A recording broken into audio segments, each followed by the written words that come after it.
Alright guys, welcome back. We just captured Vargas and Sindonia. We're actually heading back to Rockford to turn them in for good. Now, let's see. If you go over here, you actually see some Imperial guards beating up on kids for no apparent reason. Oh, that's right, because he muddied his shiny boots. And of course, we got a problem with it. You can actually choose to leave, but I never choose to leave. And basically, you have this chance to murder some Imperial guards. So you basically got away with murder. You lucky Lou. Alright, but the kid doesn't even have the decency to thank you. So, you know, whatever. So let's go ahead and head upstairs here to turn them in. Alright.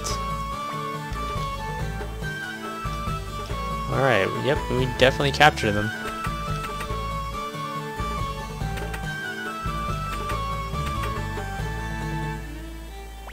That's all of them.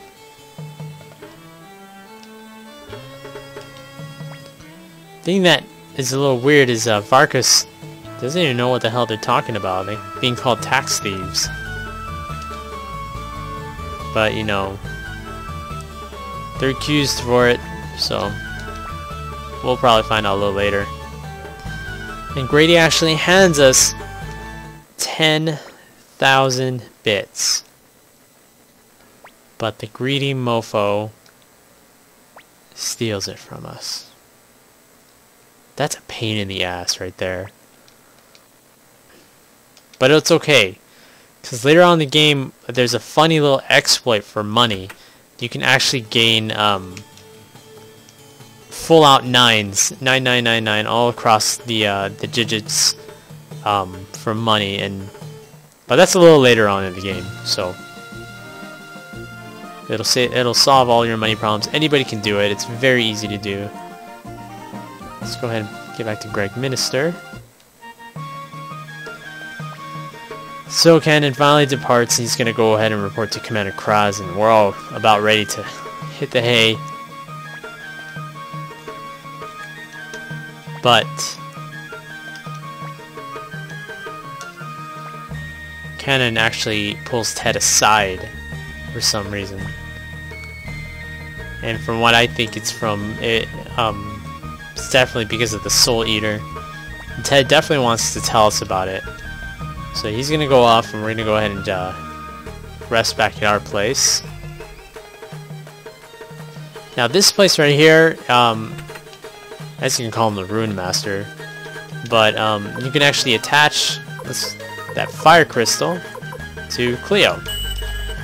You can actually remove some runes, like for instance Pon's Boar rune, which it won't let me at the moment because I guess it's forever attached to him. You'll see in a moment too.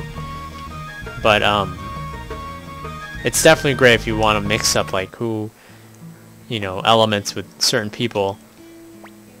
So we're finally home. God, it feels great to be back home. And we basically fall asleep. Oh, excuse me. We eat dinner. You need anything to fill your stomach. Oh, silly. Ha ha ha. Again, if you guys have time to appreciate, everything that they're talking about, it can be quite entertaining, just submerging yourself in, and it almost seems like it's an anime, which would be very interesting if they did turn it into. But then we go downstairs, we find a wounded Ted for some reason. We know that this can't be good. Things are definitely turning in for the worst from here on out. So everyone finds Ted on the ground, unconscious. And Cleo makes an assumption, or at least finds out, that his wound is actually magic wound. He didn't get stabbed or beaten to death or anything. So that's definitely a big clue. You can actually choose not to help, which is definitely an asshole move. Alright, so we go ahead and take him in and start learning some of the truth. Cleo thinks that maybe he got attacked by thugs, but the magic wound doesn't make make sense.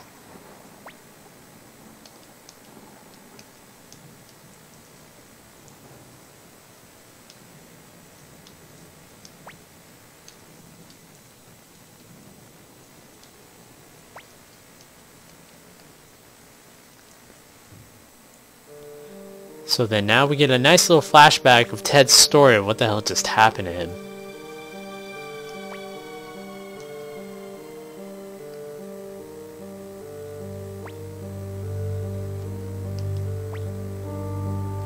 Alright, well.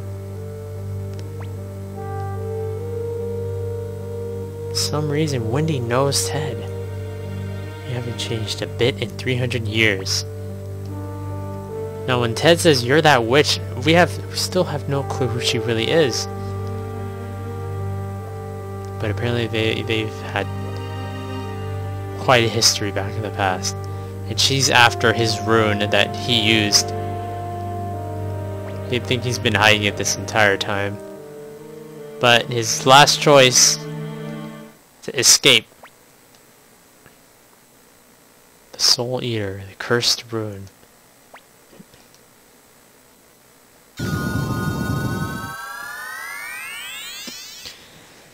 Now, the thing, it just made him so desperate to use that, almost killing himself. You gotta understand, like, what the hell, you know, why is this rune so important? He's passed out.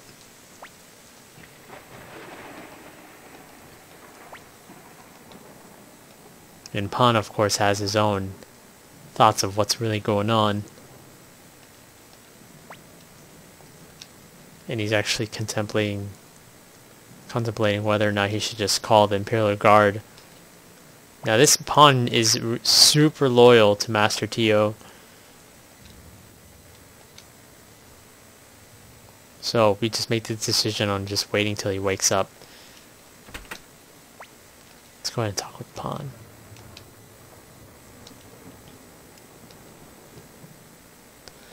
So Pawn makes the decision to go out and find some more medicine for Ted.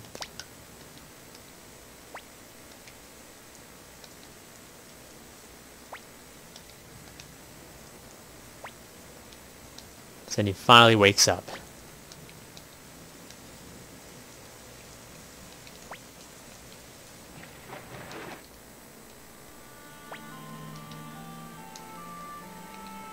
And then the choice that basically puts the entire game into motion is we take off his glove.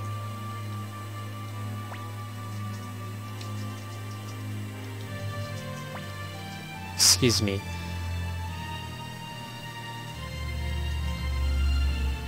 Now Cleo said that it wasn't one of the true runes, but it actually is. Well, I might be wrong. Court Magician Wendy's after him. But he just simply tells us that he doesn't know why she wants the rune. Been wandering the world for 300 years. And I guess he's been hiding in Gregminister. Who knows why he's been living this long. And his mistake was using the rune at Mount Sifu.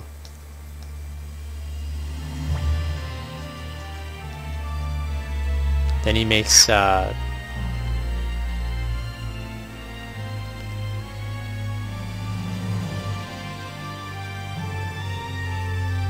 oops, sorry about that, guys. He wants Rao to actually take the rune for himself to keep. And of course the game doesn't continue when you say no, so you have to take it. And this is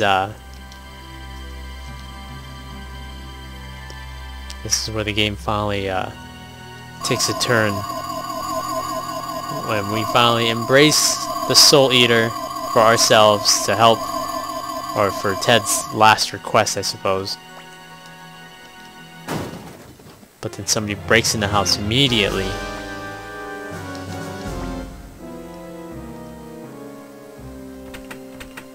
Let's go check out what that was.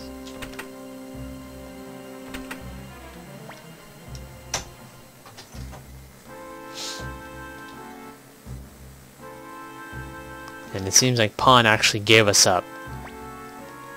He's as loyal as they can get.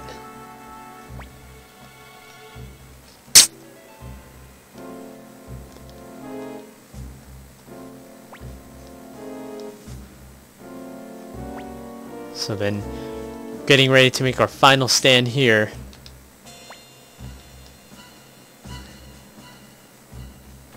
But then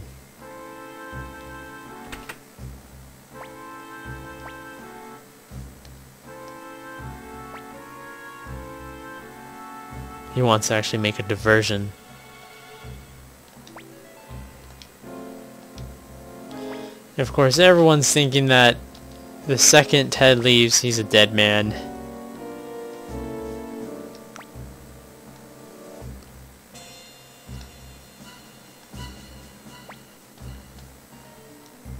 And I'm just amazed that everyone else doesn't hear this plan to escape right in front of them. So we just go ahead and zoom on by, since they only wanted Ted.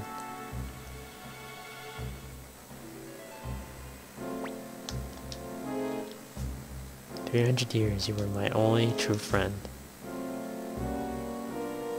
So it's implied that he gets captured, and from here on, you actually gotta move all the way to the inn that's here. This nice little lady gives us a place to stay. She doesn't know the whole facts, but she's nice enough to let the master of the son of a general to stay here for free, or at least in the attic.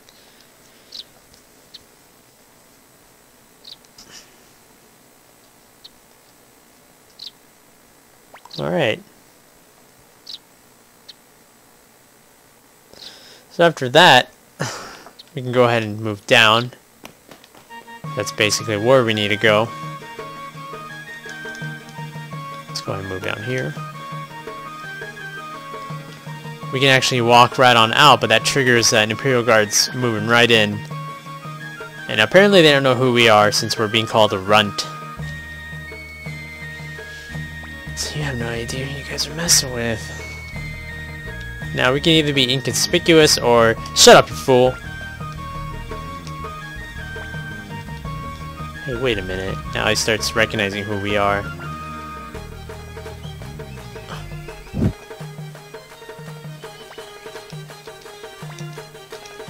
And then they really start becoming very nosy.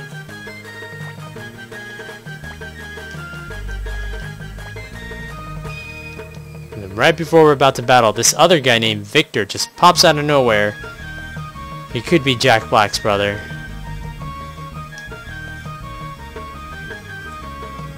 Fugitives from the law still be hanging around here?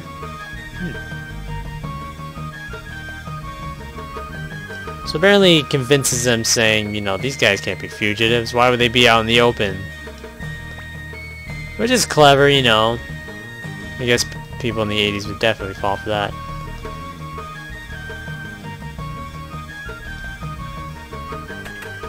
He brings us right on out in a train.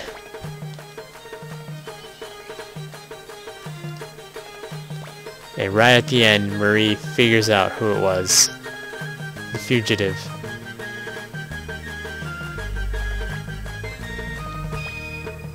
Alright, so there's no reason why he should have helped us out, so... But then he tells us that he was wondering how to pay for his meal, and basically he got out for free. You're a lucky dog.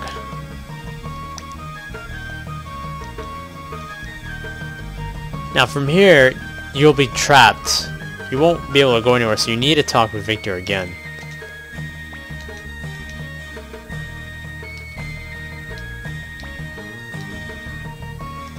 And we actually need his help to find a way out of here. No choice but to help us out. And his request is to actually have us meet someone.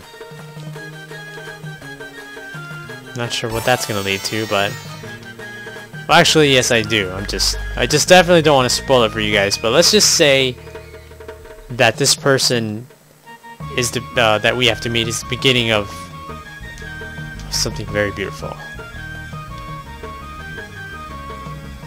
Alright, so we leave it to him to talk to him.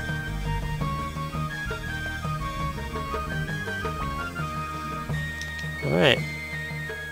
Apparently he just walks right on out and says, "Sure is hot around here. I think I'll get in the shade." Very weird how all of a sudden he just leaves. But we find out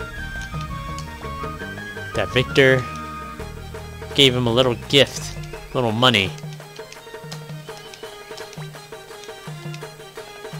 And apparently Gremio doesn't really know why or how he got the money, since he was he didn't pay for that dinner back there. And Viktor says, "Why should I use my own money to help you get away?" He basically pickpocketed Gremio, took his money. So now we gotta withhold the promise and go all the way to Lenin camp. It's a promise. Lenin camp is due south of here. Alright, so let's go ahead and meet there, and I think we'll end it there for the day. Now this is where the game really starts going. Since now we're not under the protection of Gregminister or its imperial guards anymore, we're considered fugitives from now on. Oh, that we're basically going to be on the run for a while. Now you see that little symbol above Cleo's head. It means she's poisoned. She'll be poisoned throughout the duration of the lifetime of the poison. Either that, or you can actually just give her an antitoxin or antidote. And the screen actually flashes, which represent the hits or damage that Cleo actually takes over time. But here we are at Lenin camp. Not much of a place, but they do make fine ass tea here. Now here, you can actually go around and explore the place. But here, you can actually, there's a blacksmith here. You don't buy weapons or find new weapons, you actually upgrade your weapons. That's the only way to actually find better weapons. The more you upgrade, you know, of course, the stronger your character gets. And you have to find different blacksmiths throughout the game in order to ascend your weapon beyond the level of whatever level the last blacksmith upgraded it to. So we're gonna end it here, get some of our upgrades. I'll explain what I got later, and then we're gonna continue on with the story. So thanks for watching, guys, and I'll see you in the next video.